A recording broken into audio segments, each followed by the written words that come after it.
Bienvenue à la plateforme Le bien-être de l'enfant. Je suis Dr Félix, médecin pédiatre, et étant passionné par le bien-être de l'enfant, j'aurai à traiter des sujets pédiatriques, surtout sur les aspects nutritionnels, sanitaires, socio-psychiatriques et autres. Poursuivons avec la partie 2 de notre vidéo sur les conséquences du diabète chez le futur bébé.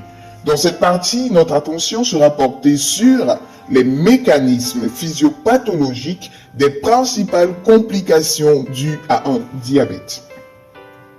Les malformations congénitales.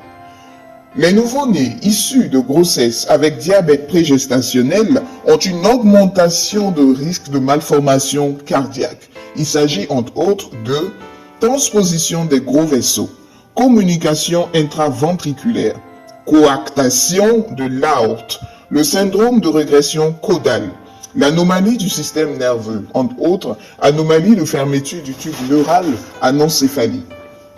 Malformation digestive, atrésie duodénale et anorectale, petit côlon gauche. Anomalie squelettique, malformation vertébrale et costale, hypoplasie fémorale. Et de malformation génito-urinaire. Le taux de malformation semble identique pour le diabète de type 1 et le diabète de type 2, avec une augmentation du risque de 3 à 4 fois comparé à la population générale.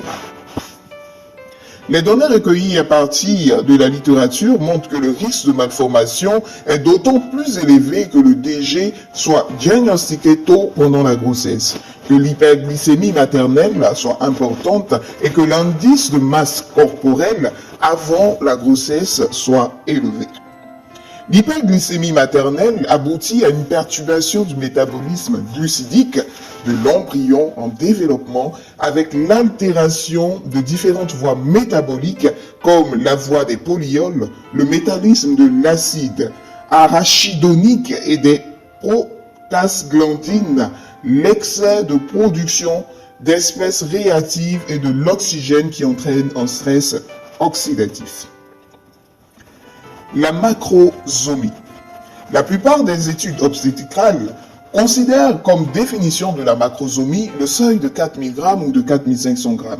Du point de vue pédiatrique, cette définition ne permet pas d'identifier les nouveau-nés prématurés qui ont un excès de croissance, mais un poids inférieur à 4000 g ou 4500 g et qui ont un risque augmenté de complications à court terme et peut-être à long terme. Les nouveau-nés macrosomes de mère diabétique sont caractérisés par un excès de masse grasse, une augmentation de la masse musculaire et une organomégalie sans modification de la croissance cérébrale. Asphyxie fœtale.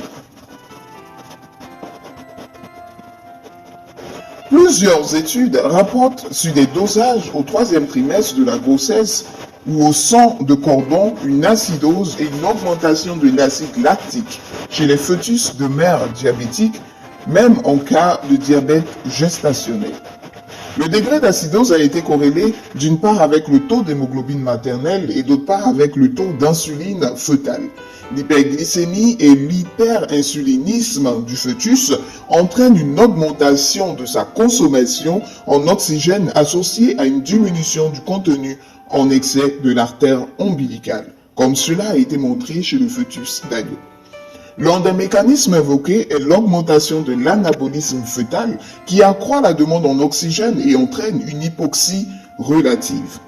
Par ailleurs, l'excès de glucose serait métabolisé par la voie anaérobie, ce qui favorise l'accumulation d'acide lactique. Des anomalies placentaires ont été décrites même lorsque le diabète est équilibré pendant la grossesse. La taille du placenta est augmentée avec un rapport poids du fœtus poids du placenta diminué. Il existe des lésions dégénératives, une immaturité villositaire et une augmentation des cellules érythrocytaires fœtales nucléées, reflétant l'hypoxie fœtale chronique. L'asphyxie fœtale serait une des causes de la mortalité fœtale tardive observée en cas de diabète maternel. Il existe un lien entre la qualité de l'équilibre glycémique maternel et le risque de mort fœtale. Elle est aussi probablement à rapporter à l'augmentation du risque d'asphyxie périnatale observée en cas de diabète, et tout particulièrement en cas de macrosomie. Ces données reflètent l'importance de la qualité du contrôle glycémique maternel pendant la grossesse.